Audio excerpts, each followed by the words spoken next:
କରିଥାଏ। ଏହି ଶୃଙ୍ଖଳା ଜ୍ଞାନ ଜଣେ ଛାତ୍ର ନିଜର ପରିବାର ଓ ପରିବେଶରୁ ହିଁ ଶିଖିଥାଏ। ସମ୍ମାନୀୟ ସଭାପତି ମହୋଦୟ, ପୂଜ୍ୟ ଗୁରୁଜୀ ଗୁରୁମାବୃନ୍ଦ, ମୋର ଛୋଟ ବଡ଼ ଭାଇ ଓ ଭଉଣୀମାନେ, ଆଜି ଏହି ବକ୍ତୃତା ପ୍ରତିଯୋଗିତାର ବିଷୟବସ୍ତୁ ହେଉଛି ଛାତ୍ର ଶୃଙ୍ଖଳା। ଶୃଙ୍ଖଳା ନୁହେଁ, ଏହାର ଅର୍ଥ ହେଉଛି ଛାତ୍ର ହେଉଛି ଶୃଙ୍ଖଳାର ପ୍ରତିମୂର୍ତ୍ତି। ତାର ପ୍ରତ୍ୟେକ ପଦକ୍ଷେପ, ଚାଲିଚଳନ ଓ ଆଚାର ବ୍ୟବହାରରେ ଶୃଙ୍ଖଳା ପ୍ରତି ଜଡ଼ିତ। ଆଚାର ବ୍ୟବହାର ଶୃଙ୍ଖଳା ପ୍ରତି ରହିବା ଅଙ୍ଗୀକାରବଦ୍ଧତା ଅନୁଗତ। ଯେଉଁ ଛାତ୍ର ଶୃଙ୍ଖଳିତ ନୁହେଁ ତାକୁ ଛାତ୍ରର ମର୍ଯ୍ୟାଦା ମିଳିବ ନାହିଁ। ଡିସିପ୍ଲିନ୍ ଇଜ୍ ଦ କି ଟୁ ସକ୍ସେସ୍, ଅର୍ଥାତ୍ ଶୃଙ୍ଖଳା ହିଁ ସଫଳତାର ଚାବିକାଠି। ତେଣୁ ଶୃଙ୍ଖଳାକୁ ଜୀବନର ବ୍ରତ କରି ଏକ ସୁସ୍ଥ ସମାଜ ଗଢ଼ି ତୋଳିବା। ବିବେକାନନ୍ଦ ଶିକ୍ଷା କେନ୍ଦ୍ର ସ୍କୁଲର ଷଷ୍ଠ ଶ୍ରେଣୀର ଛାତ୍ରୀ ଅଟେ। ଆଜି ମୁଁ ଛାତ୍ର ଶୃଙ୍ଖଳା ବିଷୟରେ କିଛି କହିବାକୁ ଯାଉଥିବାରୁ ନିଜକୁ ଧନ୍ୟ ମନେ ଭାବୁଛି। ବିଦ୍ୟାଳୟର ପରିବେଶରୁ ଛାତ୍ରଟିଏ ବିଶେଷ ଭାବରେ ଶିକ୍ଷା ଲାଭ କରିଥାଏ। ଛାତ୍ର ବିଦ୍ୟାଳୟର ଛାତ୍ର ପାଇଁ ଗୋଟିଏ ମନ୍ଦିର ଅଟେ। ଛାତ୍ରମାନେ ନିୟମ ଛାତ୍ର ଜୀବନ ହେଉଛି ଜୀବନର ସବୁଠାରୁ ଗୁରୁତ୍ୱପୂର୍ଣ୍ଣ ଅବସ୍ଥା। ଏହା ହେଉଛି ଶିକ୍ଷା, ଦର୍ଶନ, ଆଚରଣ। ଯେଉଁ ଛାତ୍ରଛାତ୍ରୀମାନେ ନିୟମ ଓ ଅନୁଶାସନରେ ଚାଲନ୍ତି ସେମାନେ ଜୀବନରେ ନିଶ୍ଚିତ ସଫଳ ହୁଅନ୍ତି। ଭାରତ ହେଉଛି ଆମ ଜନ୍ମଭୂମି। ଏହାର ସଂସ୍କୃତି ପରମ୍ପରା ଚାରିଆଡ଼େ ବିସ୍ତୃତ। ମୋ ସ୍ୱପ୍ନରେ ଭାରତ ଏହିପରି ହେବା ଉଚିତ ଯେଉଁଠାରେ ହିଂସା, କପଟତା ଓ କୁସଂସ୍କାରର ସ୍ଥାନ ନଥିବ। ମୁଁ ଚାହେଁ ଏପରି ଭାରତବର୍ଷ ହେବା ବିସ୍ତୃତ। ମୋ ସ୍ୱପ୍ନ ଭାରତ ହେବା ଉଚିତ ଯେଉଁଠି ହିଂସା, କପଟ, କୁସଂସ୍କାର ଇତ୍ୟାଦି ଥିବ। ମୋ ସ୍ୱପ୍ନ ଭାରତ ଏପରି ହେବା ଉଚିତ ଯେଉଁଠି ଆଜି ମୁଁ ସାମ୍ପ୍ରତିକ ପରିସ୍ଥିତିରେ ଛାତ୍ରଛାତ୍ରୀମାନଙ୍କର କିଭଳି ଭୂମିକା ରହିଛି ତାହା ମୁଁ କହିବାକୁ ଯାଉଛି। ପ୍ରଥମତଃ ଛାତ୍ରଛାତ୍ରୀମାନଙ୍କର ପ୍ରଥମ ଦାୟିତ୍ୱ ହେଉଛି ପାଠ ପଢ଼ିବାରେ ମନୋନିବେଶ କରିବା ଏବଂ ଅନେକ ବିଷୟରେ ଜ୍ଞାନ ଆହରଣ କରିବା। ଭାରତ ଭୂମିକୁ ଦେବଭୂମି, ତ୍ୟାଗଭୂମି ଓ ପୁଣ୍ୟଭୂମି ନାମରେ ସାରା ବିଶ୍ୱରେ ପରିଚିତ। ଏହି ନାମ ଉଚ୍ଚାରଣ ବେଳେ ଶରୀରରେ ସୃଷ୍ଟି ହୁଏ ଉନ୍ନନ୍ଦନ ଓ ପୁଲକ। କିନ୍ତୁ ଏହାର ଐକ୍ୟ, ପରମ୍ପରା, ସୁବିଚାର, ବୈଭବ ଓ ସାମ୍ପ୍ରଦାୟିକ ଅନ୍ୟାୟ ଆଦିତ୍ୟ ତ୍ରିପାଠୀ, ପ୍ରୟାସ ଉତ୍କଳ ସାହି, ସ୍ୱାଧୀନ ବେହେରା ଶୃଙ୍ଖଳାକୁ ବାଦ ଦେଇ ଛାତ୍ର ଜୀବନକୁ କଳ୍ପନା କରିବା ଅସମ୍ଭବ। ଏହାର ଅର୍ଥ ହେଉଛି ଯେ ଛାତ୍ରଟିର ଚାଲିଚଳନ, ଆଚାର ବ୍ୟବହାର ପ୍ରତି ଶୃଙ୍ଖଳାବଦ୍ଧର ଗୁରୁତ୍ୱ ଅନୁଗତ୍ୟ। ଯେଉଁ ଛାତ୍ର ଶୃଙ୍ଖଳିତ ନାହିଁ ତାକୁ ଛାତ୍ର ମର୍ଯ୍ୟାଦା ମିଳେ ନାହିଁ ଅଟେ। ଆଜିର ଏ ସଭାରେ ମୋତେ କିଛି କହିବାକୁ ସୁଯୋଗ ମିଳିଥିବାରୁ ମୁଁ ନିଜକୁ ଧନ୍ୟମନେ କରିଅଛି। ମୋ ଜନ୍ମଭୂମିର ନାମ ହେଉଛି ଭାରତବର୍ଷ। ସୁନାମଧନ୍ୟ ରାଜା ଭରତଙ୍କ ନାମାନୁସାରେ ଏହାର ନାମ ଭାରତବର୍ଷ ହୋଇଯାଇଛି। ଏହାର ନାମ ଉଚ୍ଚାରଣ ବେଳେ ପ୍ରାଣର ଅପୂର୍ବ ଶାନ୍ତି ଓ ପ୍ରୀତି ଜାତ ହୋଇଥାଏ। ଶରୀର ସୃଷ୍ଟି ହୋଇଥାଏ ଉନ୍ମାଦନା। ଏହି ଶୃଙ୍ଖଳା ହେଲା ପରିବାର ଓ ପରିବେଶରୁ ହିଁ ଶିଖିଥାଏ। ଶୃଙ୍ଖଳତା ଜ୍ଞାନ ସବୁବେଳେ ସୁନ୍ଦର ହେଲେ ସୁସ୍ଥ ହୋଇଥାଏ। ପ୍ରଧାନ ଦାୟିତ୍ୱ ଖାଇବା, ପିଇବା, ଶୋଇବା ବିଶୃଙ୍ଖଳିତ ବା ଅନିୟମିତତା ହେଲେ ଆମ ସ୍ୱାସ୍ଥ୍ୟ ଶୃଙ୍ଖଳା ରକ୍ଷା ନ କଲେ ତାହା ସବୁଠାରୁ ଗୁରୁତ୍ୱପୂର୍ଣ୍ଣ ଅବସ୍ଥା। ଏହା ହେଉଛି ଶିକ୍ଷା, ଆଦର୍ଶ, ଆଚରଣ ଓ ନୀତି ଗଠନ ସମୟ। ଶୃଙ୍ଖଳା ହେଉଛି ନିୟମିତ ଅନୁଶାସିତ ଜୀବନ ଧାରଣ କରିବା। ଛାତ୍ରଛାତ୍ରୀ ଜୀବନରେ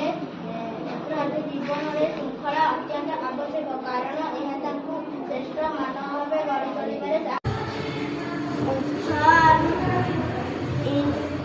Kolkata. He is very beautiful in the Prema village.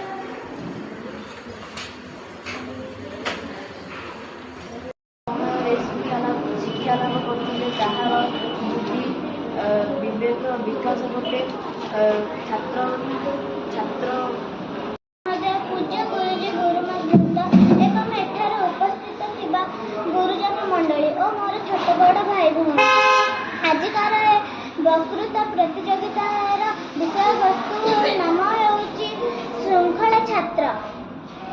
ଛାତ୍ର ଜୀବନ ହେଉଛି ମନୁଷ୍ୟ ଜୀବନର ଏକ ଭିତ୍ତିଭୂମି। ଏହି ସମୟରେ ମଣିଷର ଭବିଷ୍ୟତ ପାଇଁ ନିଜକୁ ପ୍ରସ୍ତୁତ କରେ। ଛାତ୍ର ଅବସ୍ଥା ହେଉଛି ଜୀବନ ଗଠନର ଏକ ଗୁରୁତ୍ୱପୂର୍ଣ୍ଣ ସମୟ, ଯେଉଁଠି ଶୃଙ୍ଖଳା ପ୍ରଧାନ ଆବଶ୍ୟକତା। ଶୃଙ୍ଖଳା ବିନା ଛାତ୍ର ଜୀବନ ନିୟନ୍ତ୍ରଣହୀନ ହୋଇଯାଏ ଏବଂ ଲକ୍ଷ୍ୟ ଦୂରେଇଯାଏ। ଶୃଙ୍ଖଳା କ'ଣ? ଶୃଙ୍ଖଳା ହେଉଛି ନିୟମ ଓ କଟକଣାକୁ ମାନି ଚଳିବା। ଏହା ଏକ ଆତ୍ମନିୟନ୍ତ୍ରଣ ଯାହା ମଣିଷକୁ ଠିକ୍ ସମୟରେ ଠିକ୍ କାମ କରିବା ପାଇଁ ଶିକ୍ଷା ଦିଏ। ମାନନୀୟ ସଭାପତି ମହୋଦୟ, ପୂଜ୍ୟ ଗୁରୁଜୀ ଗୁରୁମା ଏବଂ ମୋର ଛୋଟ ବଡ଼ ଭାଇ ଭଉଣୀମାନେ, ଆଜିର ବିଷୟବସ୍ତୁ ହେଉଛି ଛାତ୍ର ଶୃଙ୍ଖଳା। ଛାତ୍ର ସମାଜର ଦେଶର ଭବିଷ୍ୟତ। ଛାତ୍ର ଜୀବନ ପ୍ରତ୍ୟେକଙ୍କର ମଣିଷର ଗୁରୁତ୍ୱପୂର୍ଣ୍ଣ ସମୟ। ସେ ଏହି ସମୟରେ ଶିକ୍ଷା ଲାଭ କରେ, ତାହାର ବୃଦ୍ଧି ବିବେକର ବିକାଶ ଘଟେ, ନୈତିକ ଶିକ୍ଷା ବୌଦ୍ଧିକ ଶିକ୍ଷା ଲାଭ କରେ। ଛାତ୍ରାବାସରେ ସେମାନେ ନିଜକୁ ଉପଯୁକ୍ତ ଭାବରେ ଗଢ଼ି ପାରିଲେ ଭବିଷ୍ୟତରେ ଦେଶର ସୁନାଗରିକ ହୋଇପାରିବେ।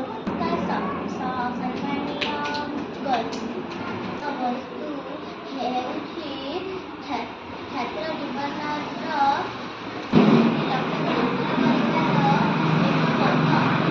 ସମ୍ମାନୀୟ ସଭାପତି ମହୋଦୟ, ପୂଜ୍ୟ ଗୁରୁଜୀ ଓ ଗୁରୁମାଙ୍କୁ ମୋର ପ୍ରଣାମ ଓ ଛୋଟ ଭାଇ ଓ ଭଉଣୀମାନଙ୍କୁ ମୋର ସ୍ନେହ।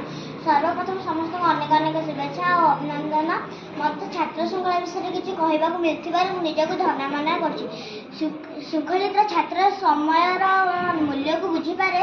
ସେ ଠିକ୍ ସମୟରେ ପାଠପଢ଼ା ଓ ଖେଳକୁଦ ଓ ଅନ୍ୟାନ୍ୟ କାର୍ଯ୍ୟ କରେ। ଏହାଦ୍ୱାରା ସେ ସମୟକୁ ଏହା ହେଉଛି ଗୋଟେ ଛାତ୍ରର କାମ।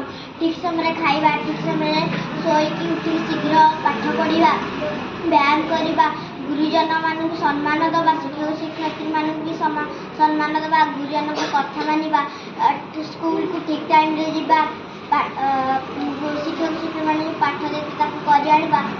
ଏହା ହେଉଛି ଗୋଟେ ଶୃଙ୍ଖଳିତ ଛାତ୍ରର କାମ। ଏତିକି କହି ମୁଁ ବକ୍ତବ୍ୟ ଶେଷ କରୁଛି। Thank you. ଏବଂ ମୋର ପ୍ରିୟ ଛୋଟ ବଡ଼ ଭାଇ ଭଉଣୀମାନେ, ଆଜି ମୁଁ ଶୃଙ୍ଖଳା ଗୁରୁତ୍ୱ ବିଷୟରେ କିଛି କହିବି, ଯାହା ମୋ ଜୀବନକୁ ସଫଳ କରିବାରେ ଏକ ଚାବିକାଠି। ଶୃଙ୍ଖଳା ଆମକୁ ନିୟମରେ ରହିବା, ବରିଷ୍ଠମାନଙ୍କୁ ସମ୍ମାନ କରିବା ଏବଂ ସୁଶୃଙ୍ଖଳ ଭାବେ ଆଚରଣ କରିବା ଶିଖାଇଥାଏ। ଏହା କେବଳ ବିଦ୍ୟାଳୟ ପାଇଁ ନୁହେଁ, ଘରେ, ଖେଳ ପଡ଼ିଆରେ, ପ୍ରତିଟି କ୍ଷେତ୍ରରେ ଆବଶ୍ୟକ। ଜଣେ ଶୃଙ୍ଖଳିତ ଛାତ୍ର ନିଜ ସମୟ ଠିକ୍ ଭାବେ ବ୍ୟବହାର କରେ।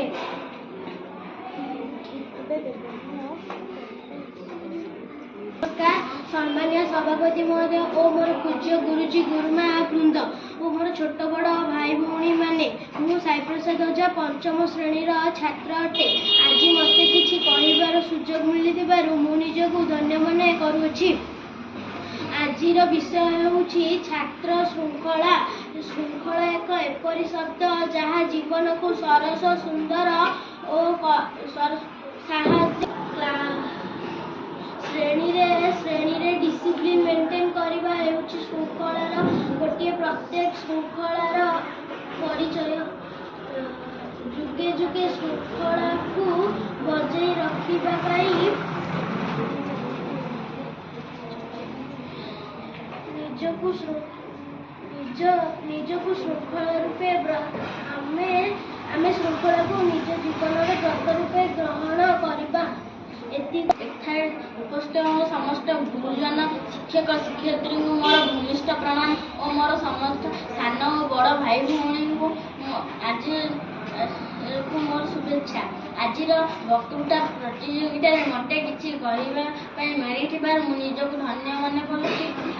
ଆଜି ମୁଁ ଆପଣଙ୍କୁ ଛାତ୍ର ଶୃଙ୍ଖଳା ବିଷୟରେ କିଛି କହିବାକୁ ଚାହୁଁଛି। ମନୁଷ୍ୟ ଜୀବନ ଅତି ଦୁର୍ଲଭ, ଛାତ୍ର ଜୀବନ ତହିଁରୁ ଅଧିକ ଦୁର୍ଲଭ।